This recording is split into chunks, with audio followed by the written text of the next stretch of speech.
Hi, I'm Steph with Cleaner Baltimore Coalition, and in this video, I'm going to uncover Baltimore's underground heating system, the steam loop. Earlier this year, we made a fact sheet, we posted it online, Climate Change and Greenwashing, Baltimore's Vicinity Energy Steam Loop. So district energy systems are networks of underground insulated hot and cold water pipes used to efficiently heat and cool buildings in a city district using less energy than if the individual buildings were to each have their own boilers and chillers. The hot water pipes carry steam, and the system is also known as the steam loop. Baltimore City is the biggest purchaser of the steam loop. As long as our local government is utilizing steam created from burning trash at the incinerator, then we won't be ending incineration anytime soon. Baltimore has about 250 buildings served by a district energy system currently owned and operated by Vicinity Energy. This system serves city and state government buildings, public housing, public schools, hospitals, a prison, and commercial businesses, including the Baltimore Convention Center, Oriole Park at Camden Yards, and the Baltimore Ravens football stadium. The chilled water side of the system is powered by electricity, essentially a huge refrigeration system with 4 large refrigerators called chilled water plants. 2 of these are at the Baltimore Convention Center. The others are at 331 West Saratoga Street and 7 South Gay Street. The electricity needs for these water plants, as well as the electricity used to power Vicinity's buildings, are probably now being produced with wind and solar. In a press release on June 22nd of 2021, Vicinity announced that they entered into an agreement with Constellation Energy to purchase emission-free energy certificates to match 100% of its annual Baltimore electricity use starting this year. Constellation Energy is owned by Exelon Corporation, and it's the nation's largest nuclear utility, which owns the Calvert Cliffs nuclear reactors in Maryland and several more in Pennsylvania and other states. 62% of Exelon's energy generation is from nuclear power. Nuclear is a very expensive, dirty, and dangerous energy technology that is not truly emission-free as claimed. In an effort to confirm that emission-free energy certificates were not a euphemism for buying nuclear energy, we spoke with Vicinity about this, and we're told that these are credits from wind and solar, though we did not receive written confirmation of this when we asked. All of the steam produced by burning something. About half of the steam is from the trash incinerator, Baltimore's #1 air polluter. Wind waste, better known as Willabrator or Bresco, only serves the downtown district loop, the largest of them. The other half is powered by oil and gas with 18 boilers at 4 plants, 2 serving the downtown district and 1 each serving the 2 smaller steam loops. These boilers primarily burn gas, but have the capability to burn oil as backup fuel. On a national basis, 87% of natural gas is produced from the controversial method of hydraulic fracturing or fracking, which is now banned in Maryland. However, Maryland is served by Pennsylvania, which is second only to Texas in fracked gas production.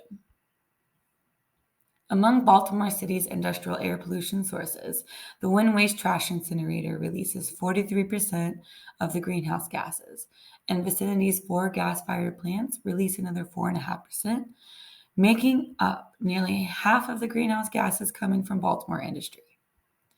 This totals over 770,000 tons of carbon dioxide equivalent each year from these 2 companies in Baltimore. Of all sources of greenhouse gases released in Baltimore City, cars, trucks, building heating systems, industry, etc., the wind waste trash incinerator is responsible for a whopping 8% of the total. Vicinity's 4 gas-fired plants collectively released another 1%.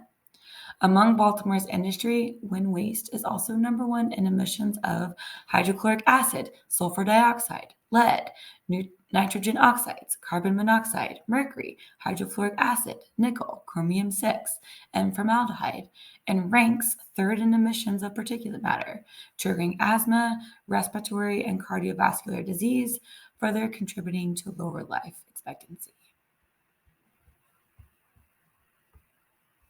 These emission figures for the gas-fired power plants do not include the excessive leakage that is now known to exist from the fracking wells to the pipelines and compressor stations that keep the gas flowing before it even reaches Vicinity's gas-burning facilities. The leakage of methane is a serious problem because methane is now understood to be around 82 times as bad as carbon dioxide for the climate over a 20-year period. When burned, that methane gas is primarily converted into carbon dioxide, but any gas leakage exposes the atmosphere to methane, the more potent greenhouse gas. Vicinity Energy claims that all of their electricity needs are from zero-emission renewable energy sources, which may be true. However, they also claim that 50% of their steam production is from highly efficient renewables and call it green steam. This is clearly talking about the steam from the city's number one air polluter, the trash incinerator. Trash incineration is not renewable energy, even though industry lobbying has succeeded years ago at convincing Maryland legislators that burning trash is renewable energy equivalent to wind power. Over half of the energy value from burning trash comes from burning plastics and other oil-based polymers like rubber. Oil or petroleum is a fossil fuel and is clearly not renewable. Trash burning is also not efficient. The energy value of trash is only about half that of natural gas, which means you need to burn twice as much to get the same amount of energy. Just as there is a zero waste hierarchy for waste management, which includes the well-known reduce, reuse, recycle priorities, there is a similar hierarchy for energy production. Pictured is the heating fuel hierarchy: conservation, efficiency, solar thermal, ground source or geothermal, heat pumps, air source heat pumps, and electric. It starts with conservation as top priority, which equates to reduce, then efficiency, which equates to reuse, then wind, solar, and energy storage are the final steps when talking about electricity. However, the heating sector looks a little different, with burnable fuels needing to be replaced by electrifying them so that wind, solar, and energy storage can be a working solution.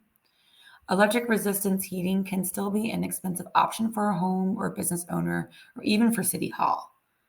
However, with the scale of a district heating system like Vicinity, electricity could be used to boil water to make steam in their centralized system, making it a more sensible third-level priority to follow conservation and efficiency. This would enable the same piping and customer infrastructure to remain in place so long as Vicinity replaces burning trash and eventually also gas to make the steam they sell. The good news.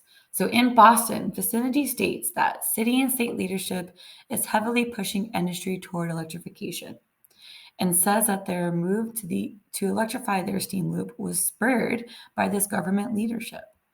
They're even incorporating energy storage in the form of large-scale batteries so they can store extra offshore wind power when this excess power is cheap and available, using it to convert to steam later when it's needed. So city and state policies are aligning for climate action. Baltimore City's Climate Action Plan, the Mayor's Transition Report, Maryland's Climate Action Plan, and the Maryland Climate Solutions Now Act of 2022, Senate Bill 528, all urge decarbonization. The best way to move building heating systems to a lower carbon footprint would be to end Vicinity's use of trash and gas burning and make sure they transition to electric steam using wind or solar powered electricity. Given wind waste's much higher emissions, ending Vicinity's use of steam from the trash incinerator should be the priority. Baltimore City is a customer of Vicinity and could encourage Vicinity to transition off of burnable fuels. The city could talk to Vicinity about what incentives they need to make electrification a priority, and could leverage its market power as a customer as well. If Vicinity isn't responsive or cooperative, the city could explore how its buildings can switch to non-burn heating solutions so that the city can end its steam contract with Vicinity, which comes up annually for 1-year contracts. You can access the full version of this fact sheet and click on the reference links at cleanairbmore.org/uploads/steamloop.pdf. Thanks for watching.